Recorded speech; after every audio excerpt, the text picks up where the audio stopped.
show opened the doors to interracial casting. But beyond that, it really, those characters were so interesting, Kelly Robinson and Alexander Scott, and the stories they were telling. And it was the show that really kind of introduced the buddy genre, and it could be funny, it could be really dark and serious, it would go both ways. But Robert Cope and Bill Cosby were just fantastic in that show. And Cope, you and I have talked about Cope. He co-created it. He wrote a bunch of scripts for it. He was nominated for an Emmy for one of his scripts. And he and Bill were rewriting all the scripts. They created that banter that was Kelly and Scott, And it's a great show. And I would hate to see that it vanishes because of things that have happened since. It was very important that that show was made, and it changed TV. And I see it's creeping back on the cable, which, it Good. hasn't done that. And it just recently started doing that. I actually watched some episodes last week. My friend, I want you to have a great week, and we'll get you on in a few months again. It'll be fun. It's always fun. You be well, Gary. Okay. You take care, Mark. Bye. Bye. Well, anyway, now we heard some things about Star Trek I didn't even know. And James, you've been quiet as a mouse. Well, listen, he's got good stuff. When he gets on a roll, you let him go. Okay, well, guess what? It's going to be a break, and then we got the last half an hour of the show for tonight. So stay tuned. We're not over quite yet.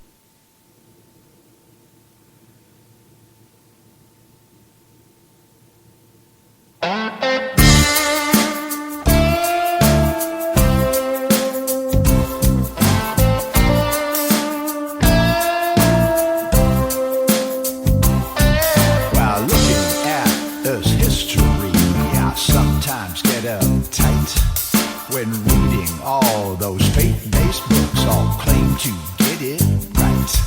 In volumes of religious texts which have their own agenda, there lies a silver thread of truth mixed in with propaganda.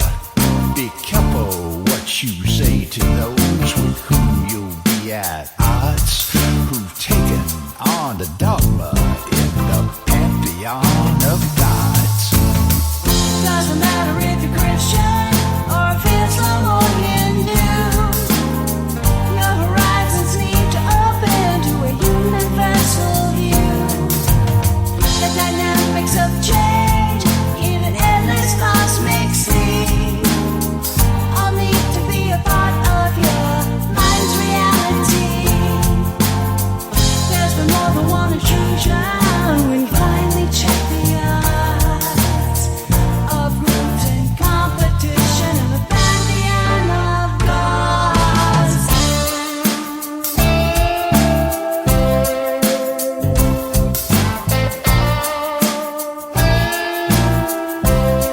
If you would like to hear Night Dreams Talk Radio on your local radio station, let them know.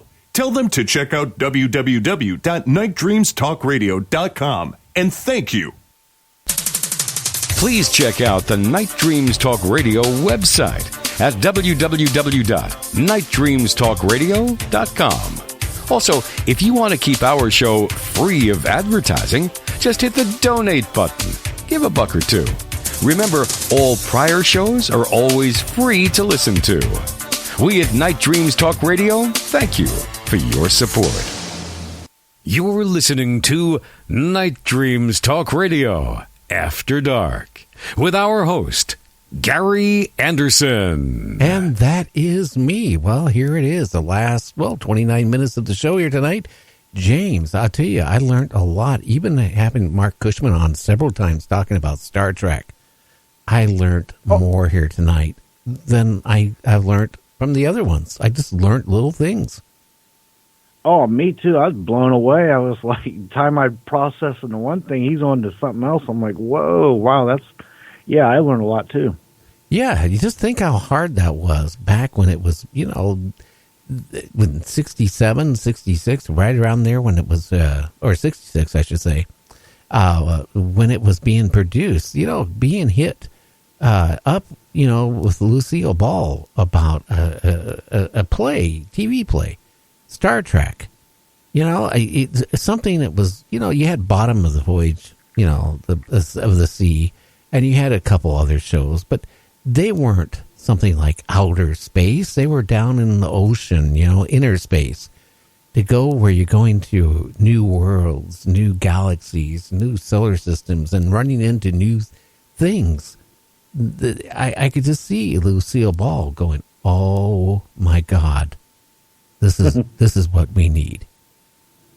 Yeah, the original Star Trek, if you totaled up all the spin-off shows, the movies, and all the money it has generated in the jobs, it's just mind-boggling. Not to mention all the groundbreaking things that they did that wasn't allowed, that they really kind of frowned on, but it opened doors, a lot like Mark was saying with I Spy, but it opened doors too in different categories and genres also.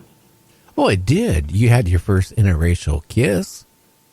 Then you had I Spy. You had your interracial, spies. A white and a black actor. Both. On primetime TV. Never heard of really before that. And yeah, Sammy Davis did come out and kiss, Nancy Sinatra on the cheek. That's not kissing somebody on the lips. Yeah, and it wasn't. Right, and that was a primetime program, so that was like really in untraveled water, so to speak. Yeah, that was a hot and heavy kiss too. Yeah, it wasn't a little peck to your grandmother, that's for sure. And actually, I read something. Actually, I guess William Shatner had a thing for her a little bit too, and she had a thing for him too. You have to understand, Shatner was a damn good-looking guy. I'll take your word for it. He's still, he's still catting around. He's ready to go to space, man. I know, 88 years old. He's offering if somebody will, take him up to space, he's willing to go. And I know in him, he'll go and come back. Oh, yeah, because there's, you got all these private ventures now that's getting ready to take people in space for joyride or whatever you want to call it.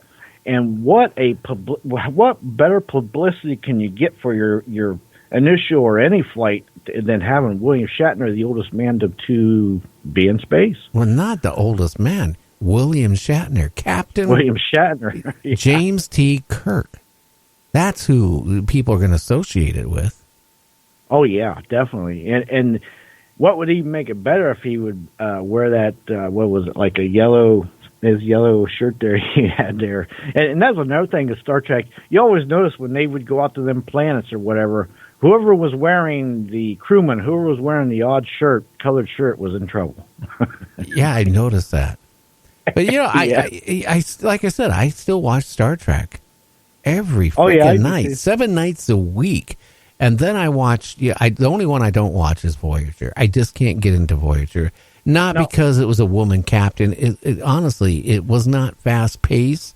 It wasn't, they weren't beaming down to all these planets on a regular basis. They weren't having the interracial thing going with aliens. All this, it was lacking something, and it was like a fill space for a few years. That's what I think. Yeah, I wonder if they tried to cut some budgets there in that series. I wonder, and maybe that it came out as not being as detailed or as good as what you're saying. Well, if they would have put some action in it, I think it would have. That's what people like. Young people want action, and that's what it was voided of, action. Yeah, I don't know how long that was on, but I didn't really watch that. I don't think I ever watched. Once in a while, I might watch if it's on, if there's nothing else on, but I don't seek it out. Yeah, but you think about Star Trek. You wouldn't have had shows like, well, a Galactica, Battlestar Galactica. Yeah, Buck Rogers and the Galactica. That was a good one. Oh, there's a perfect example. Buck Rogers, Gerald Gerard. Yep, hasn't aged anywhere like, well, how can I say it? William Shatner. I saw a recent picture of him, and I was shocked. Because he was, I'll be honest with you, women thought he was really sexy. Yeah, women in the 70s and early 80s, women were flocking to him, a lot like they were to Shatner. Yeah. And, and now you look at him and go, wow, doesn't look like Buck Rogers. He looks like the Buck Rogers that got stuck in a time warp too long and came back a little late. Come on. We don't want to get sued here. But no, he just hasn't aged like a good quality wine. No, you know what?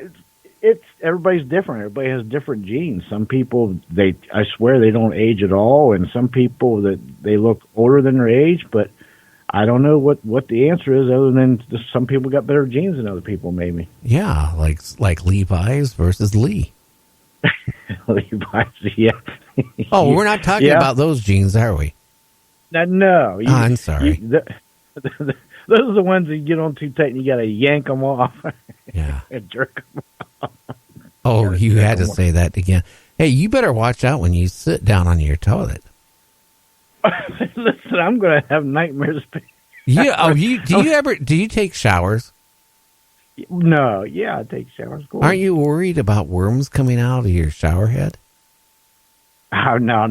Listen here, buddy. I haven't heard this horror story yet, so enlighten me. Well, haven't you remember the movie Worms? I've never seen that one, thank God. Oh, okay. What happened was there was a storm and a major power line went down, and it was putting all this power in the ground, which caused these worms to start getting really aggressive. Aggressive worms. So they would start eating people, and they would come into thousands of worms, and they would attack people. It was a really scary, low-budget movie. I've never heard or seen that movie, but I'm going to have to look it up now, but I'll have to prepare myself for, wow. They come out of the shower heads and they're aggressive. One scene, the girl was taking a shower, and she turned the water on, but her mom called her, so she stepped out of the shower.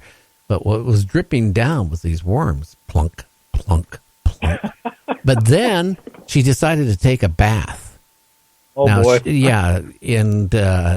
cut away from that because I think what happened is, again, thousands of worms, infested in the bathtub. And then she got out of the bathtub and then hid into, it was a weird movie. But these worms would actually attack you and then start eating you. Oh, and again, talking about that snake, I think it was Nightmare on Elm Street and a couple other movies too, where the lady's in the bathtub. I know what Nightmare was. She's relaxing, about ready to kind of go to sleep, and here comes this snake. It's in the water in the tub, coming right up on them. They open their eyes, and it's like, again, it's one of them python things. I don't know what it is about the angry pythons, but they seem to get into the bathrooms. Well, you know what? They don't have any venom, but they got sharp teeth, and they're noted for two things. One is biting, and then wrapping their prey, and then smothering them, and then just swallowing them. There's been cases like a lady, it was in the news here about 8-9 months ago. She was sleeping in India under a tree, an older lady, and people noticed that basically, she was sound asleep and almost all her body was in the snake, and they saved her by, whatever they had to do to the snake. But the snake was, getting ready to, consume her totally. Could you imagine you're sleeping and a snake creeps up in your bed and then starts, just take both of your feet and work all the way up. It's like the guy in the toilet. Oh, yeah, I'll tell you what, that would be something. If you're asleep and you wake up and your leg is halfway down a python's gullet, oh my goodness, what do you do? Because there's no getting that off.